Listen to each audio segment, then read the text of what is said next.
এর মধ্যে আমরা একটু ঘি দিয়ে দিব।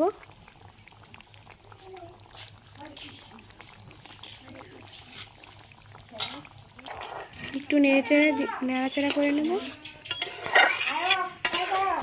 তরকারিটা আমাদের হয়ে গেছে, এবার আমরা এটাকে নামিয়ে নেব।